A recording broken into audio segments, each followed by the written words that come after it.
Today, we're serving up ideas for a simple Sicilian supper that's quick, delicious, and nutritious. As we make a salad from citrus, a chicken dish with heart-healthy olives, and a guilt-free date-based dessert.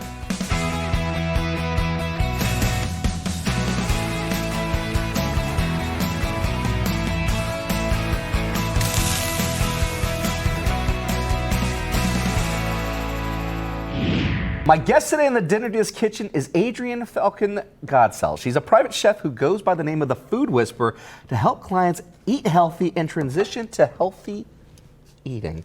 How are you today? I'm doing good, Chef. How are you? Very excited to have you here today. Yeah. So for those of us not in the know here, what does a holistic chef do? What does that mean? How do you define clean eating? Like what's going on in your world? I think that's a great question. So really, in my head, a holistic chef is just finding ways to substitute ingredients that maybe you can't have anymore and still make that recipe taste good. Okay. While it's working with your digestion, your immune system, or whatever it is that's going on. So in essence, maybe like a little balance and trade a little bit, still getting great taste, but maybe swapping a few things out to get there. Absolutely, absolutely. I love that because today, Adrienne is sharing recipes that she describes as simple, delicious, and accessible.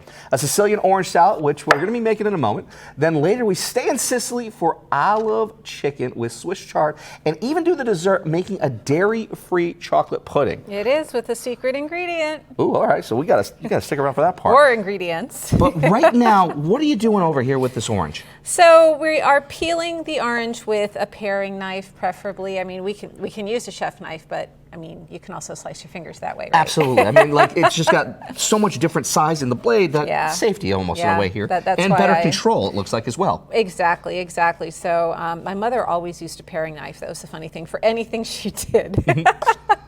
But we're cutting the orange, getting rid of the pith on it.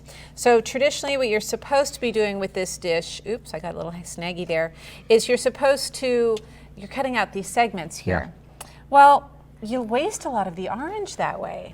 And Adrienne figured out that if you just cut your orange in half, and then we can just slice it this way, you're keeping the juice, you're keeping the orange, and you're not wasting any food. I love that. And especially with ingredient prices these days, it's not just eggs, right? It's crazy. It's all of our everything. groceries. We're feeling all of our groceries are feeling it. So let's be cost effective and let's be tasty at the same time.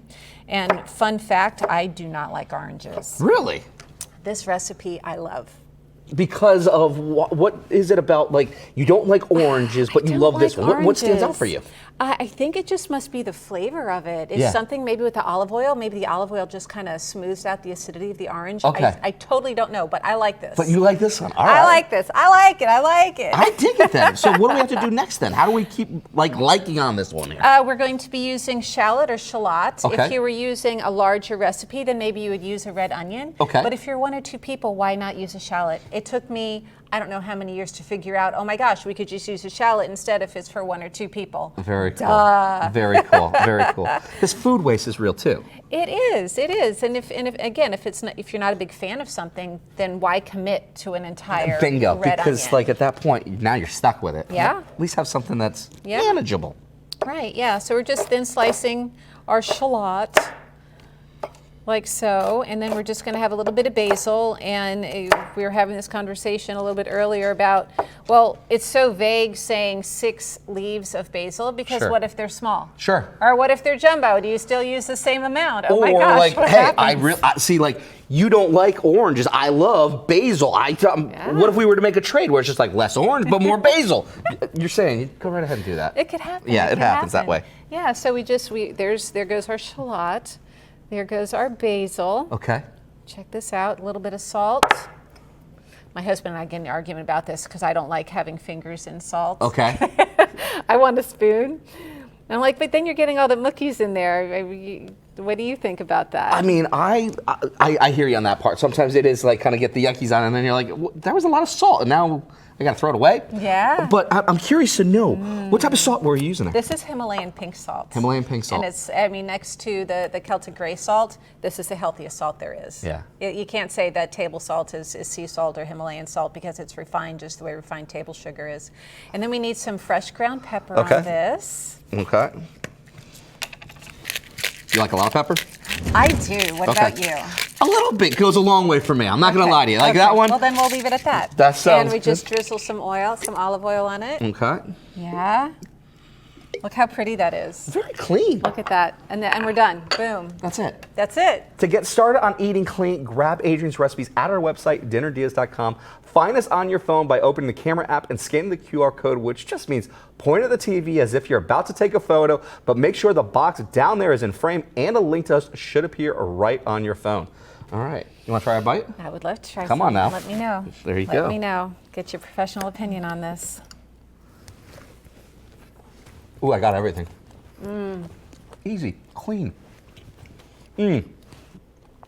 That's the appetizer eaten, but our Sicilian supper is just getting started. When we come back, chicken with olives and the greens that Adrian says are a nutritional powerhouse ahead on Dinner Diaz.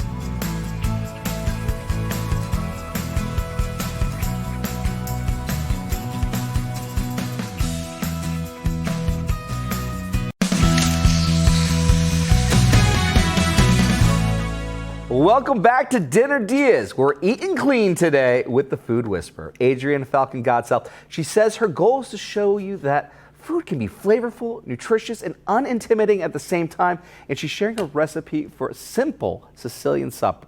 A citrus salad we just made, plus olive chicken with Swiss chard, which we'll be making in a moment, and a chocolate pudding with a super secret ingredient. Before the break, we peeled and sliced oranges Adrian's way, which stops all the juice escaping, and played it up with sliced shallots, basil, some Himalayan pink salt, pepper, and just a little olive oil. And now I see you slicing away over here. So what are you slicing at? We have some Castelvetrano olives happening right now, Okay. Chef.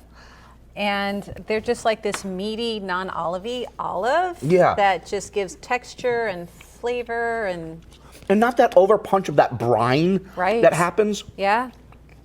They call it a keto olive. I mean, all olives are keto as far as I know, but I just wonder if maybe they have a better protein profile to them.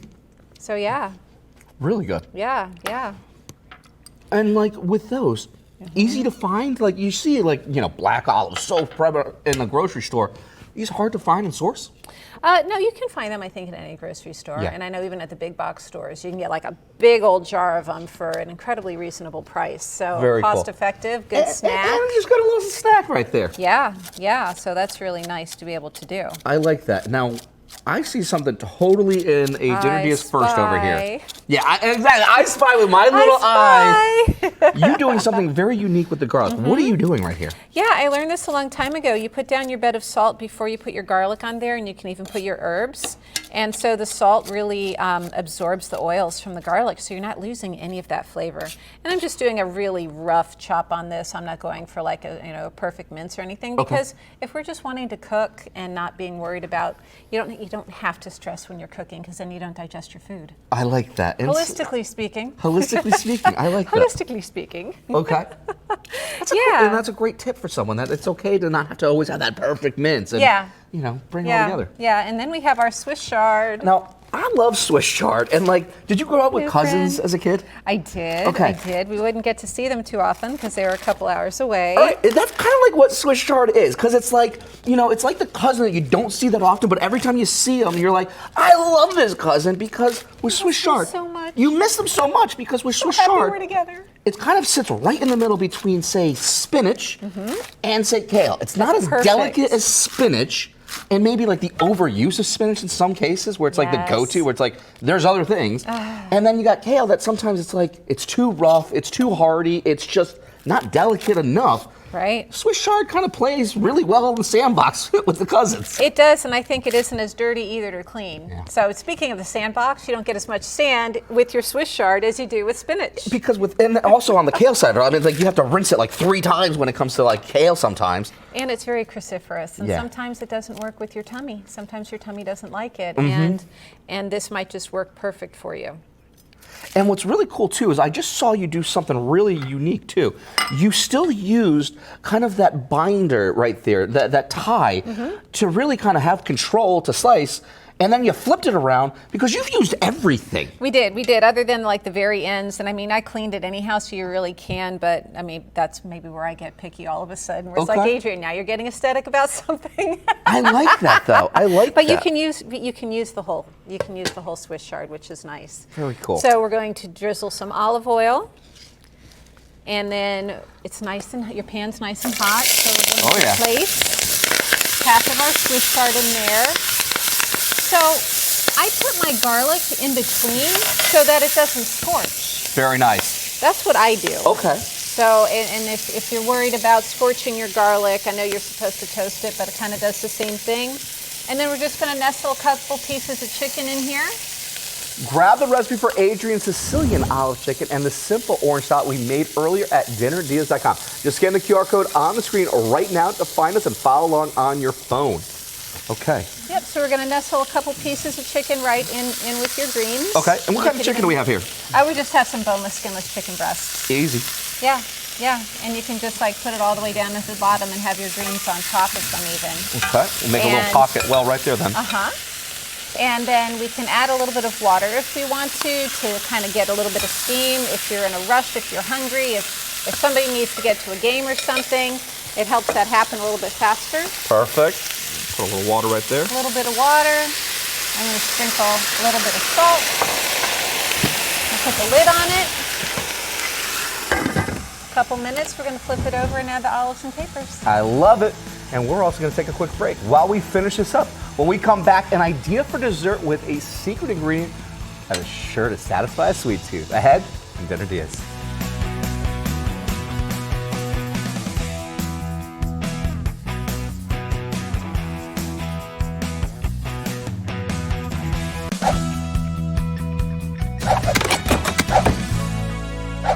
Welcome back to Dinner Diaz.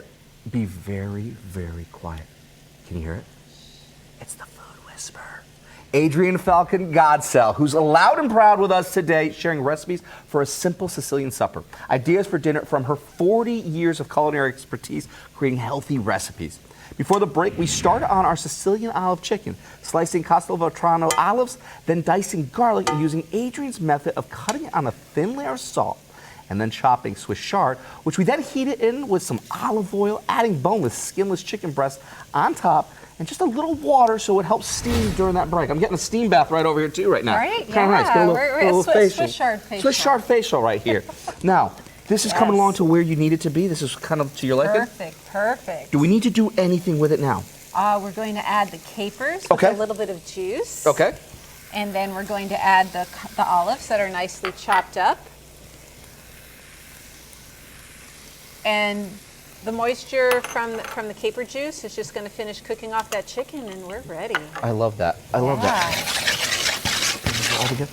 And Smell you that. can smell the change in that. I love capers. Like capers are like one of my favorite bites. It's like that burst of salinity, but that's just like kind of brings it. It pops. Exactly. It pops. It's a pop. And this is going to absolutely pop with you all because you can grab the recipe for this dish plus the dessert that we're about to do at dinnerdiaz.com. Scan the QR code in the corner of the screen to follow the recipe right there on your phone. Yeah. Okay. All right. So we're getting into dessert, but I'm seeing something that's like totally not in the idea sometimes of dessert.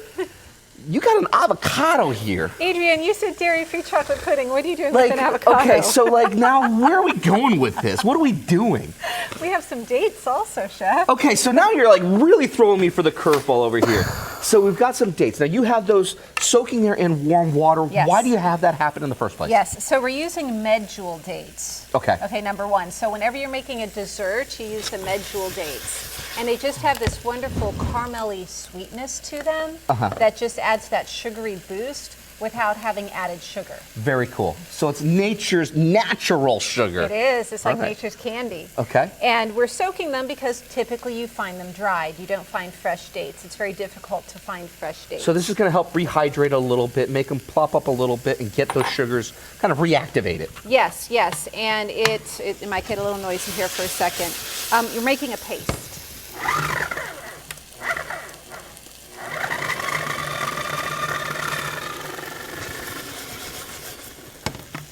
We're just going to scrape this down a little bit, and then we are going to be adding our avocado and we are going to add some cacao instead of cocoa, because when you have processed cocoa, that's just one of those holistic swap outs that you can be doing there. Very cool. Just so that, the chemicals, the acidity, digestion, it all works much better that way.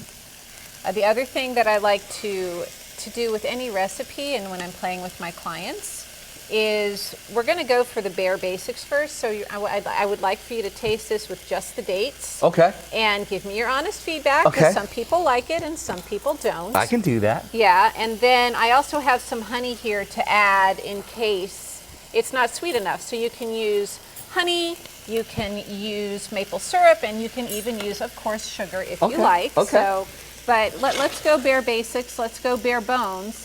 Let's see what nature has to offer us, and then let's see what we need to do afterwards, because people's palates change. Yeah, exactly. Yeah.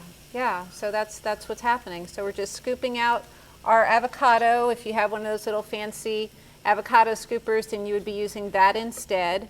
I think I left some avocado out here. I'm sorry. Oh, always treat your food with love, right? Okay. We got to talk to our food. We got to tell it how much we love it and how Now, excited we are. do you whisper or do you yell at it? I gotta ask you that part. As the food whisperer, do you like yell at your food and be like, "You better be delicious," or is it like a whole like, "You're gonna be really good in this dish and you can do this"? Like, It what's depends the on the style? dish.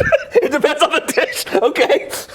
A little spicy sometimes changes the dynamics. Like, there we go. I'm Sicilian, so is there such a thing as a quiet Italian, right? I don't know if there is or not. And we have a little bit extra water here. And what else did you just add in there too? You just added, after the avocado went in, you went with a little bit. We used the cacao. The cacao one in there, okay. And then we're using vanilla. And vanilla. And vanilla really does make a difference in this recipe. Very cool. So yeah. So let's see. We'll put this on low, and we're going to add some water.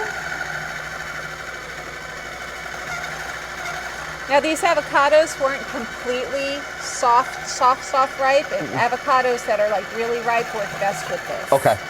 But it was hard to find today, Yeah. right? It's just the way it happens. Chef? So yep, let me know what you think. I mean, it is pudding.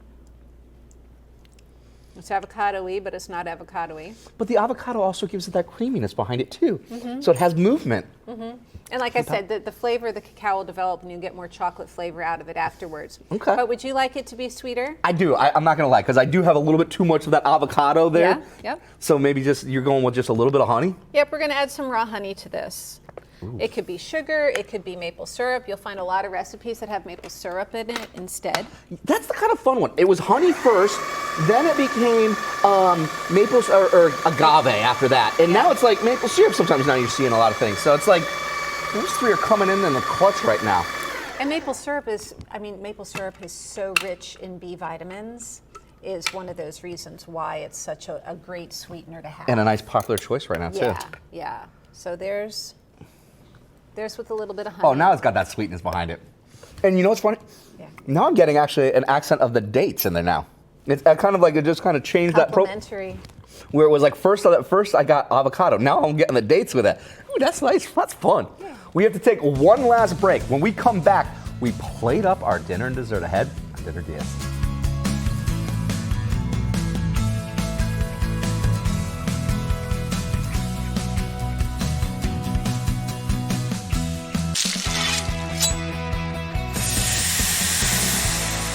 Welcome back to Dinner Diaz with an idea for dinner from the Food Whisperer, Adrienne Falcon Godsell.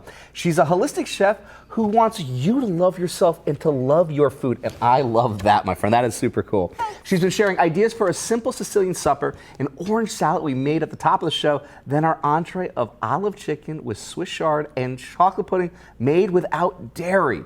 Before the break, we finished our chicken, flipping them in the pan and adding olives and capers, then took soaked pitted dates and blended them with just a little warm water, then added avocados plus vanilla and cacao powder, adding a little honey to sweeten the deal, and that really kind of helped bring it all together. Boosted all the flavors. It really Mixed did. it together. It's kind of like when you had that little extra pinch of salt at the end. It's just needed it. Yeah. It just needed it. I wonder if a little bit of salt in that would make it. I bet that might even work too. I've never tried that. See, it sounds like you're adventurous too. I like that. The food adventure. And like this dish looks as though like it needs to go on an adventure onto that plate. Isn't it pretty? It looks really good. you. And it looks like it's simple and it's clean. but it's got all the right parts to it. There, you get a little bit of what's going to be that brininess, that little pop of that burst with the capers. How about like that? Meaty olives like that. Yeah. A little Swiss chard like that. Yeah. Ooh, There we go. that looks great. And very quick, very easy. And you could do both at the same time because we still got dessert. Still got dessert here. We got our pudding pop going on. So we're just going to scrape this out. I almost want to mix it up. I would put a little bit of salt with it, but we won't worry about that right now. We'll adventure with that another We'll adventure time. with that another I'll touch base with you on Okay, that. all right. I want to know the results, Yeah, okay? yeah. I mean, especially the Maldon salt, like you were saying earlier. Imagine sprinkling that on it. Now you're going. Yeah. Now you're going. Yeah. And now you could be going too with all of these dishes here because you can grab the recipes for Adrienne's entire simple Sicilian supper at dinnerdias.com. But as she says on her site, which we have a link to, you don't need to follow every step or use only the ingredients in the recipes. And I think that's the perfect thing. You want to add salt like how we were just talking about? Yeah. You're saying go right ahead. Yeah, let's try it. Why not? I mean, you have salted chocolate, you have salted caramel. The dates are good, caramely. So, I mean, Have fun. Yeah, have fun. Let's break rules. Let's find what we like for the recipes and let's cook it that way. Come on now. I love that. Thanks again to the Food Whisperer. I'm Jeff Philbin. See you next time with more ideas for dinner, or as we call them, Dinner Dias. You ready to try this? I'm ready.